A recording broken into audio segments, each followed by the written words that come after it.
Selain pagoda Taman Alam Lumbini, ada juga Vihara Pulau Kemaro yang memiliki sejarah dan cerita romantis dari vihara yang berada di Palembang ini. Ya, salah satu destinasi wisata di Palembang, konon katanya adalah vihara atau kelenteng Hok Ching Rio. Di mana kelenteng ini pun mempunyai dua ciri khas, yaitu berada di pulau tengah Sungai Musi serta mempunyai legenda cinta yang terkenal. Lantas, seperti apa cerita legenda tersebut?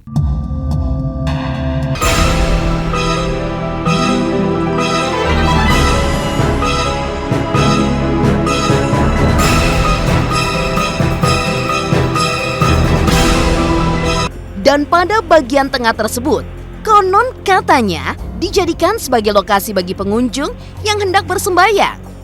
Di dalam Taman Alam Lumbini ini, konon katanya berdiri kuil Buddha yang sangat megah dan merupakan replika dari pagoda Swadagon yang ada di Burma, Myanmar.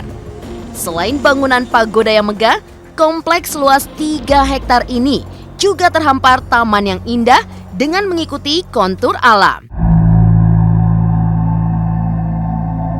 Replika pagoda Swadagon di Taman Lumbini, Brastagi, Kabupaten Karo, Sumatera Utara ini konon memang merupakan replika tertinggi kedua setelah Burma dan merupakan pagoda yang tertinggi di Indonesia sehingga meraih rekor muri atau Museum Rekor Indonesia dengan kategori pagoda tertinggi di Indonesia.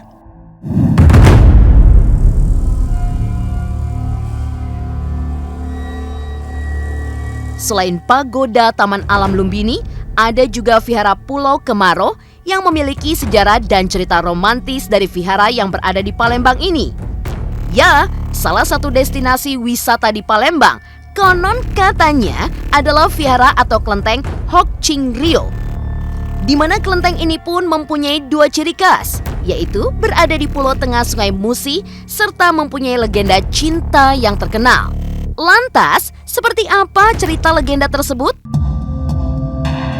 Pulau Kemaro sendiri konon katanya adalah salah satu destinasi yang sering dikunjungi wisatawan di Palembang, Sumatera Selatan. Pulau ini terkenal dengan vihara Hok Ching Rio yang di dekatnya terdapat pohon cinta yang konon dari legenda Putri Raja Siti Fatimah dan saudagar Tionghoa bernama Tan Bun An. Pada zaman Kerajaan Palembang, konon katanya Tan Bun An menjalin cinta dengan Siti Fatimah. Saat itu, kedua pasangan tersebut baru pulang dari Tiongkok dan Siti Fatimah bertemu dengan orang tua Tan Bun An. Dari perjalanannya itu, Tan Bun An konon katanya dibekali 7 guci yang berisi sayuran berupa sawi-sawi asin dari orang tuanya. Kendati masa lalu Tan Bun An menendang guci-guci tersebut ke dalam Sungai Musi saat berada di kapal. Namun guci yang terakhir rupanya pecah di dek kapal dan berisi hadiah yang diyakini emas.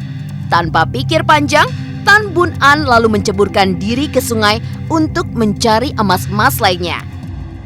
Namun ternyata Tan Bun An tidak kembali muncul setelah menyelam ke dalam Sungai Musi.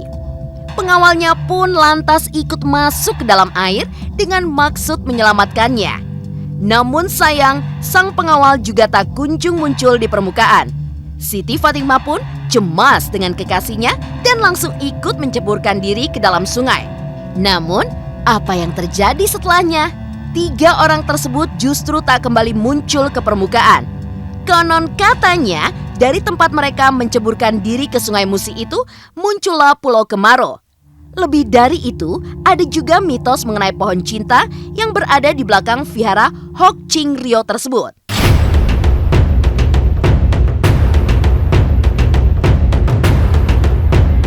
Pohon cinta, konon katanya diyakini sebagai lambang legenda cinta antara Tan Bun An dan Siti Fatimah.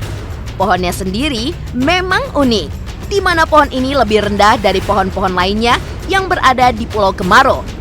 Namun kini, pohon cinta tersebut sudah dipagari dan diberi larangan untuk tidak dicoret-coret. Namun, para pengunjung yang tidak bertanggung jawab masih sering menuliskan namanya dengan nama pasangannya di tempat tersebut. Vihara Hok Ching Rio sendiri merupakan bangunan yang cantik.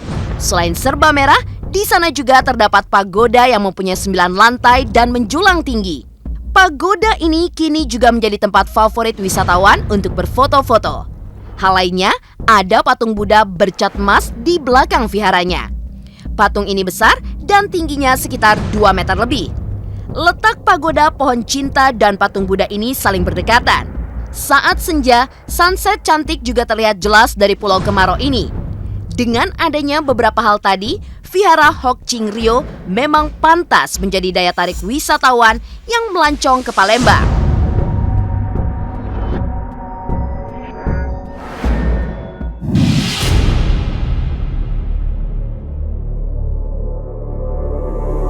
Selain kedua vihara tadi, Vihara Gunung Timur yang berada di kota Medan juga menjadi salah satu vihara yang terkenal di tanah air.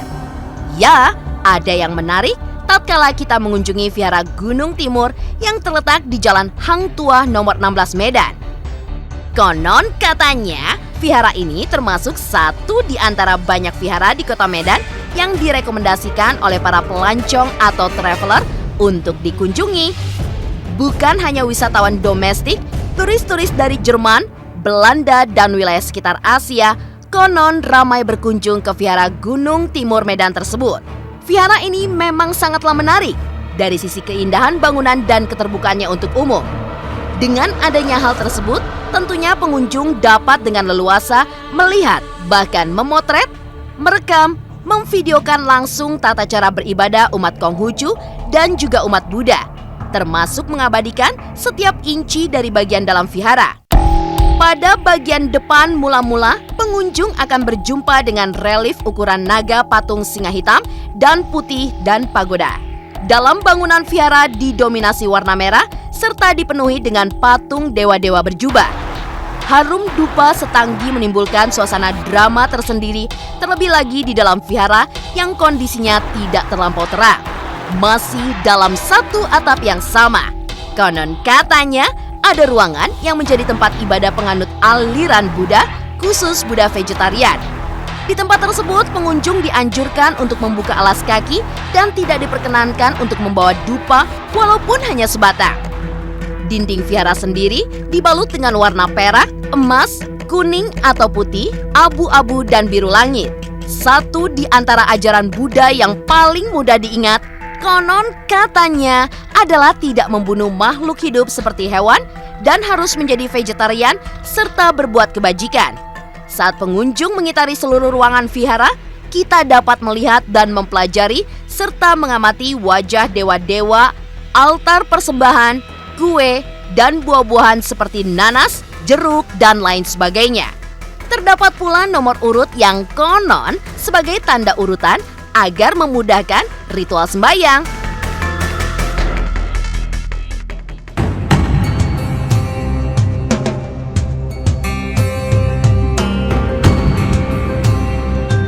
Dan seperti itulah rentetan-rentetan sejarah mengenai beberapa vihara yang ada di Indonesia beserta sejarahnya.